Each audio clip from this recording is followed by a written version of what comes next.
Corona महामारी से दुनिया अब तक पूरी तरह उभरी ही नहीं थी कि एक और बीमारी एम पॉक्स दस्तक दे रही है। यह बीमारी वैसे तो मुख्य रूप से अफ्रीका तक सीमित है, लेकिन अब इसके मामले दुनिया के अलग अलग हिस्सों में भी देखे जा रहे हैं। राहत की बात यह है कि एम पॉक्स कोरोना वायरस की तरह तेजी से नहीं फैलता, लेकिन इसकी कुछ किस्में जानलेवा हो सकती हैं। यह वायरस पड़ोसी मुल्क पाकिस्तान पहुंच चुका है और इसलिए भारत को भी इसके लिए तैयार रहने की आवश्यकता है। इस वीडियो में मैं बात करूंगा एम पॉक्स क्या है, इसकी शुरुआत कहां से हुई, यह चिंता का विषय क्यों है, इसके सिम्टम्स क्या हैं और इसकी रोकथाम कैसे की जा सकती है। इस वायरस के बारे में खास बात यह है कि 2 साल के भीतर इसने दूसरी बार दुनिया को डराया है। क्या कोरोना के बाद नए खतरे की शुरुआत है?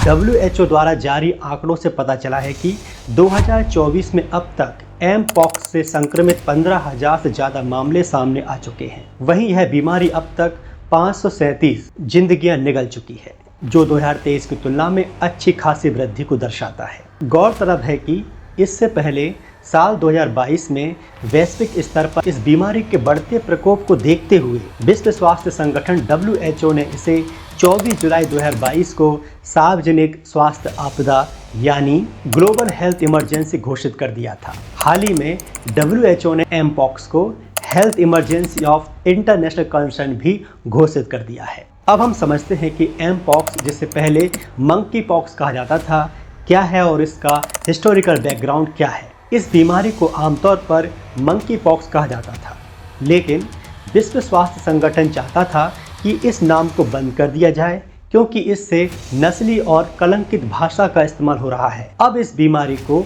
मंकी पॉक्स की जगह एम पॉक्स कहा जाएगा। इसे मंकी पॉक्स नाम इसलिए मिला क्योंकि इसकी खोज 1958 में 1958 में डेनमार्क की एक प्रयोगशाला में हुई थी, जहां बंदरों में एक अजीब तरह की चेचक जैसी बीमारी देखी गई थी। एम पॉक्स एक दुर्लभ बीमारी है जो वायरस के कारण होती है। इससे चकत्ते और फ्लू जैसे लक्षण होते हैं। चेचक का कारण बनने वाले बेहतर ज्ञात वायरस की तरह यह ऑर्थोपॉक्स वायरस जीनस का सदस्य है। एम पॉक्स किसी संक्रमित व्यक्ति के साथ निकट संपर्क से फैलता है। एम पॉक्स वायरस के 2 ज्ञात प्रकार क्लैड हैं। एक जो मध्य अफ्रीका में उत्पन्न हुआ उसे क्लैड 1 कहा गया, दूसरा जो पश्चिमी अफ्रीका में उत्पन्न हुआ उसे क्लैड 2 कहा गया। वर्तमान विश्व प्रकोप जो 2022 से 23 में हुआ था उसका कारण क्लैड 2 था। साल 1970 में कांगो लोकतांत्रिक गणराज्य में एक 9 साल के लड़के में पहला मानव मंकी पॉक्स का मामला पाया गया। 1970 के बाद एम पॉक्स मध्य और पूर्वी अफ्रीका क्लैड 1 और पश्चिमी अफ्रीका क्लैड 2 में छिटपुट तरीके से बढ़ता रहा।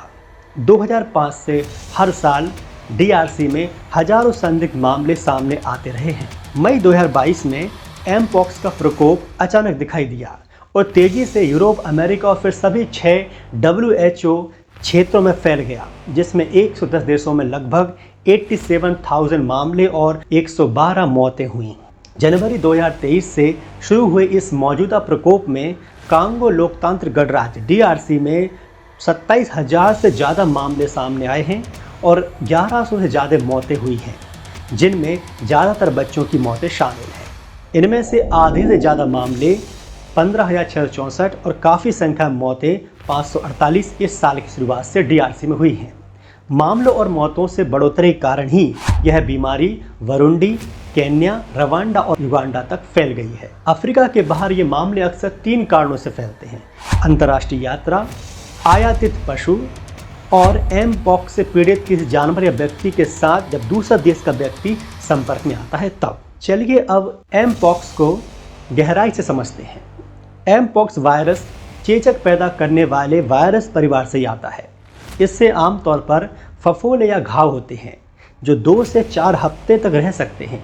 इस बीमारी की शुरुआत बुखार, सिर दर्द, मांसपेशियों में दर्द, पीठ दर्द, कमजोरी और ग्रंथियों में सूजन से हो सकती है।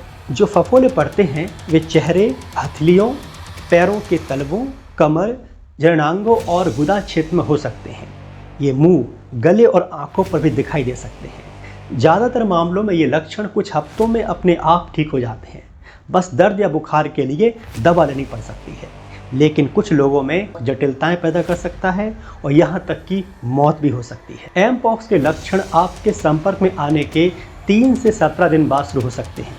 जब आप संपर्क में आते हैं, जब आपको लक्षण दिखाई देते हैं, उसके बीच के समय को इंक्यूबेशन पीरियड कहा जाता है। अब बात करते हैं एमपॉक्स का इलाज कैसे किया जाता है। एमपॉक्स के लिए वर्तमान में कोई स्वीकृत एंटीवायरल उपचार नहीं है। यदि आप बहुत बीमार हैं तो आपका डॉक्टर आपको सिडोफोविर या टेकोविरिमैट जैसी एंटीवायरल दवाएं लिख सकता है। इन दवाओं को अन्य वायरल संक्रमणों जैसे चेचक के इलाज के लिए यूज़ किया जाता है, लेकिन शोधकर्ताओं को इस बारे में अधिक जानने की आवश्यकता है। ये एमपॉक्स के लिए कितनी अच्छी तरह काम करेंगे। इलाज को लेकर अभी और रिसर्च होने हैं, इसके बाद ही इलाज की बात की जा सकेगी, लेकिन हम रोकथाम की बात कर सकते हैं। एमपॉक्स को कैसे रोक सकते हैं। यदि आप एमपॉक्स की जोखिम में हैं तो टीका लगवाने से इसके प्रसार को रोकने में मदद मिलती है। रोकथाम के अन्य तरीकों में संक्रमित जानवरों के साथ मानव संपर्क को कम करना और व्यक्ति से व्यक्ति प्रसार को सीमित करना शामिल है। चेचक के लिए विकसित टीके भी एमपॉक्स में सुरक्षा प्रदान करते हैं। एमपॉक्स के टीके वर्तमान में केवल उन लोगों के लिए दिए जाते हैं जो एमपॉक्स के संपर्क में आ चुके हैं या आने की संभावना है। संक्रमित पशुओं के संपर्क से बचना, वायरस से दूषित बिस्तर और अन्य सामग्रियों के संपर्क से बचना, उन सभी खाद्य पदार्थों को अच्छी तरह से पकाएं जिनमें पशु का मांस या उसके अंग हों, अपने हाथों को बार बार साबुन और पानी से धोना, ऐसे लोगों के संपर्क से बचना जो वायरस से संक्रमित हो सकते हैं, सुरक्षित यौन संबंध बनाना, दूसरों के आसपास होने पर पहले मुंह और नाक को ढकने वाला मास्क पहने, बार बार छुए जाने वाली सतहों को साफ और कीटाणु रहित करना, वायरस से संक्रमित लोगों की देखभाल करते समय व्यक्तिगत सुरक्षा उपकरण का उपयोग करना। भारत सरकार द्वारा एमपॉक्स से लड़ने के लिए गाइडलाइन जारी कर दी गई है। इसके साथ ही हर भारतीय का कर्तव्य है कि वे इस वायरस से लड़ने के लिए तैयार रहें और एमपॉक्स का पता चलने पर तुरंत भारत सरकार को सूचित करें।